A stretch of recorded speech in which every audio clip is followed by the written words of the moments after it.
NEIR এর এই বাধ্যতামূলক ব্লকিং কেন অবৈধ ঘোষণা করা হবে না? এই রুলটাই মূলত পুরো পরিস্থিতি ঘুরিয়ে দেয়। নিজের টাকা দিয়ে ইনভয়েস সহ স্মার্টফোনগুলো কিনছি, এখন যদি কোনো শপকিপার ভ্যাট ফাঁকি দেয়, সেই দায়টা আসলে কনজিউমার কেন নিবে?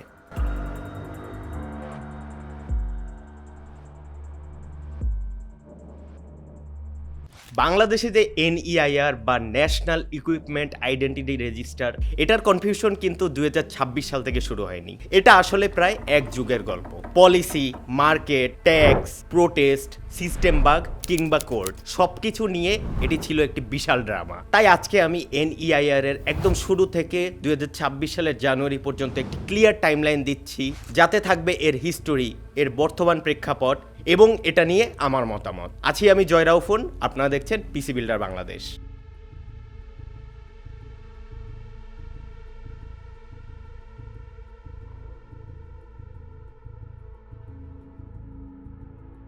এনইআইআর এর আইডিয়াটা প্রথমে আসে 2012 সালে, যখন বিটিআরসি বুঝতে পারে যে অবৈধ বা চোরাই ফোন, আইএমইআই ক্লোনিং আর ট্যাক্স ফাঁকি, এই তিনটা জিনিস থামাতে হলে তাদের মূলত একটি আইএমইআই বেসড ডেটাবেস দরকার।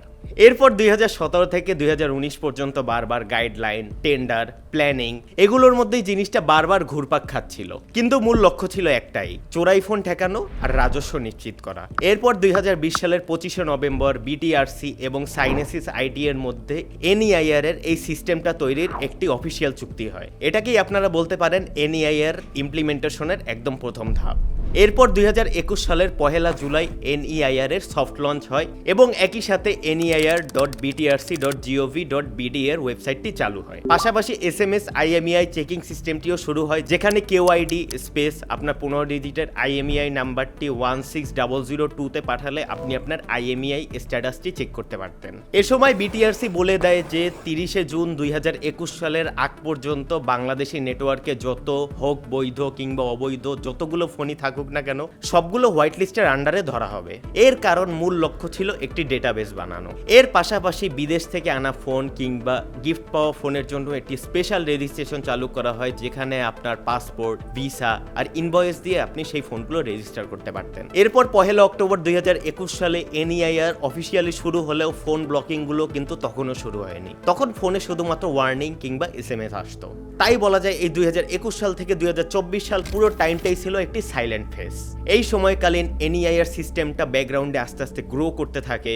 যদিও কনজিউমারের ভোগান্তির কথা চিন্তা করে ফোন ব্লকিং সিস্টেমটা তখনও ইমপ্লিমেন্ট করা হয়নি, কিন্তু এনইআইআর ডাটাবেসটা কিন্তু আস্তে আস্তে বড় হতে ছিল। এই সময়কালীন 2022 সালে এসে যখন ইউজড ফোন বেচা কেনা অনেক বেড়ে যায়, তখন আরেকটি ফিচার যোগ হয়, ডি রেজিস্ট্রেশন। কারণ ইউজড ফোন কেনা বেচার পরেও দেখা যাচ্ছে যে সেই ফোনটি আগের মালিকের এনআইডিতেই ম্যাপ থাকতো। তাই এই ফিচারটি যোগ করা হয় যাতে প্রিভিয়াস ওনার তার ফোনটি তার এনআইডি থেকে ডিরেজিস্টার করতে পারে। সাইলেন্ট ফেজের পর আসল নাটকীয়তা শুরু হয় 2025 সালের শেষ দিকে এসে। 29 অক্টোবর 2025 সালে বিটিআরসি ঘোষণা দেয় 16 ডিসেম্বরের পর যত অবৈধ কিংবা অনিবন্ধিত ফোন আছে সেগুলো পুরোপুরি নেটওয়ার্ক সিস্টেম থেকে ব্লক করা হবে। এই নিউজের পর আনঅফিসিয়াল স্মার্টফোন মার্কেটে একটা আতঙ্ক ছড়িয়ে পড়ে, কারণ আনঅফিসিয়াল ফোনগুলোর ছিল একটি বিশাল স্টক। 10 ডিসেম্বর 2025 সালে কনজিউমারদের উদ্বেগ এবং ব্যবসায়ীদের অনুরোধে এই রেজিস্ট্রেশনের সময়সীমাটা 15 মার্চ 2026 সাল পর্যন্ত বাড়ানো হয়। রেজিস্ট্রেশনের ডেট বাড়ালেও এই যে নেটওয়ার্ক ব্লকিং সিস্টেমটা চালু হবে, এটা যে কবে থেকে লঞ্চ হচ্ছে সেই ব্যাপারে কিন্তু তখনও কনফিউশন ছিল। এরপর 15 ডিসেম্বর 2025 সালে ব্যবসায়ীদের প্রতিবাদের কারণে এই ব্লকিং ডেটটা কিছুটা পিছায়, অর্থাৎ 16 ডিসেম্বরের জায়গায় 1 জানুয়ারি 2026 সালে এই নেটওয়ার্ক ব্লকিংটা কড়াকড়িভাবে চালু হবে, এমনটাই জানানো হয় বিটিআরসি থেকে। এবং ব্যবসায়ীদের আনসোল্ড যত ফোন আছে সেই ফোনগুলোর ইনফরমেশন 31 ডিসেম্বর 2025 সালের মধ্যে বিটিআরসিতে জমা দিতে বলা হয়। এরপর আসে 1 জানুয়ারি 2026, এনইআইআর হার্ড লঞ্চ। অনেক ফোনে নেটওয়ার্কের প্রবলেম, ওয়ার্নিং এবং নতুন কোনো ফোনে সিম কার্ড ভরলে নো নেটওয়ার্ক। এর প্রতিবাদে বিটিআরসি ভবনের সামনে বিক্ষোভ, ভাঙচুরও হয়।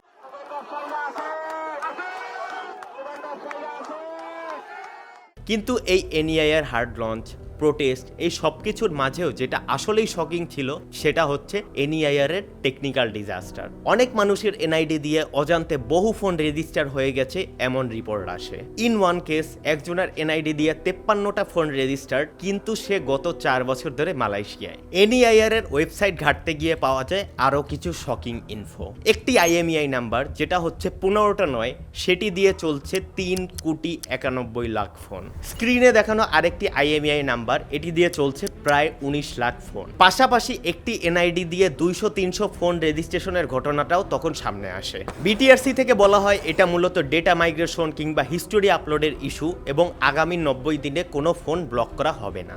এই কনফিউশন আর ভয়ের কারণে 1 জানুয়ারি থেকে প্রায় 20-25 দিন আনঅফিসিয়াল মার্কেট প্রায় থমকে যায়। কারওয়ান বাজারে মোবাইল ব্যবসায়ীরা রাস্তা অবরোধ করে, বিক্ষোভ করে, পুলিশের সাথে ঝামেলা হয় এবং প্রায় 11 জন আটক হয়। এই সময় গুলির ঘটনা পর্যন্ত সামনে আসে এবং একজন ব্যবসায়ী গুলিবিদ্ধ হয় এবং পরিস্থিতি নিয়ন্ত্রণে সেনাবাহিনী পর্যন্ত মোতায়েন করা হয়। ওই দিন বিকালে পুলিশ এবং ব্যবসায়ী প্রতিনিধির সাথে বৈঠক শেষে সেই একই কথা শোনা যায় যে 3 মাসের জন্য এনইআইআর সিস্টেম বন্ধ থাকছে। তখন বিটিআরসি থেকে সিস্টেমটা বন্ধ হবে না বললেও ব্লকিং ফিচারটি তখনের জন্য নিষ্ক্রিয় করে দেওয়া হয়, অর্থাৎ জিনিসটা থাকে অনেকটা সাসপেন্ডেড অবস্থায়। এবং এর মধ্যেই আসে কোর্টরুম ড্রামা। এই সময় হাইকোর্টে রিট করা হয় খুবই সিম্পল একটা যুক্তিতে যে একজন কনজিউমার তার কষ্টার্জিত টাকা দিয়ে ফোন কিনছে, দোকানদার ভ্যাট দিল কি দিল না এই দায়ভার কিভাবে একজন গ্রাহকের। তাই কোনো প্রকার ওয়ার্নিং ছাড়া ফোন বন্ধ করে দেওয়া এক প্রকার সম্পত্তির অধিকার এবং মানবাধিকারের লঙ্ঘন। এই রিটের শুনানির পর 20 জানুয়ারি 2026 সালে হাইকোর্ট বিটিআরসিকে রুল জারি করে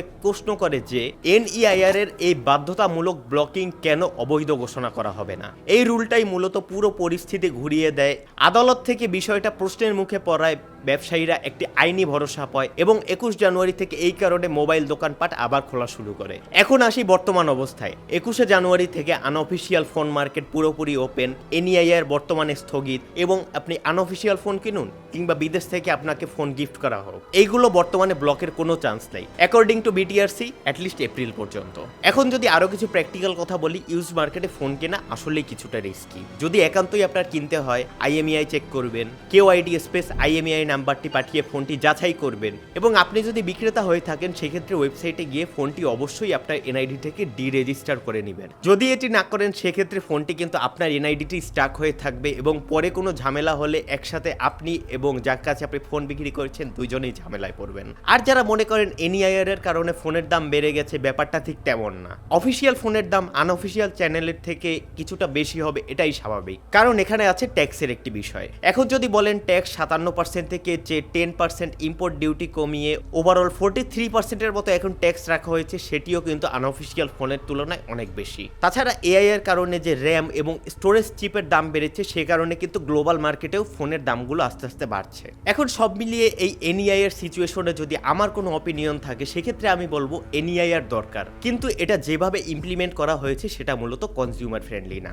আমরা কনজিউমার হিসেবে কিন্তু ঠিকই ট্যাক্স দিচ্ছি, নিজের টাকা দিয়ে ইনভয়েস সহ স্মার্টফোনগুলো কিনছি। এখন যদি কোনো শপকিপার ভ্যাট ফাঁকি দেয়, সেই দায়টা আসলে কনজিউমার কেন নিবে? তাহলে ব্যাপারটা আলটিমেটলি কি দাঁড়ালো? আপনি যদি জেনে শুনেও এরকম ভ্যাট ফাঁকি দেওয়া এটি আনঅফিসিয়াল ফোন কিনেন, তাহলে কি আপনিও সমানভাবে দায়ী? আর ভ্যাট নিয়ে যদি এত মাতামাতি হয়েই থাকে, তাহলে আমাদের দেয়া ট্যাক্সের প্রপার ইউটিলাইজেশন আসলে কোথায়? এনইআইআর এর এতদিনের দাঁড়া করানো ওয়েবসাইটে যে এত গন্ডগোল, সেটাই কি এটার ব্যর্থতার একটি উদাহরণ নয়? তার উপর আবার স্মার্টফোন বন্ধ করে দেওয়ার হুমকি।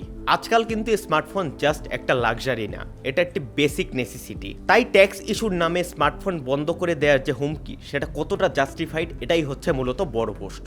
আরেকটি বাস্তবতা হলো, আপনি আপনার ফোন কোথা থেকে কিনবেন, সেটা অফিসিয়াল, আনঅফিসিয়াল নাকি ইম্পোর্টেড, সেই ডিসিশন কি আপনার হওয়ার কথা না? যদি এই কোশ্চেনের অ্যান্সার না হয়, সেক্ষেত্রে কি আমরা আর কোনো ইম্পোর্টেড প্রোডাক্ট কিনবো না? স্মার্টফোন থেকে শুরু, এরপর কি টিভি, মনিটর, ফ্রিজ, এই সব কিছুই দেশীয় পণ্য কিনতে হবে? এই জায়গাটিতেই মূলত এনইআইআর এর আসল সমস্যা। এনইআইআর যদি আসলেই কনজিউমার প্রোটেকশনের জন্য হয়, সেক্ষেত্রে কনজিউমারকে ভয় না দেখিয়ে পুরো আনঅফিসিয়াল মার্কেটের সিস্টেমটা ঠিক করেই সেটা ইমপ্লিমেন্ট করতে হবে। যদি সেটা না হয়, সেক্ষেত্রে এটা কোনো রকম প্রোটেকশন না, জাস্ট একটা হ্যাসেল। তো আজকে এই পর্যন্তই, দেখা হবে নতুন কোনো টপিকের নতুন কোনো ভিডিওতে। টিল দেন, আল্লাহ হাফেজ।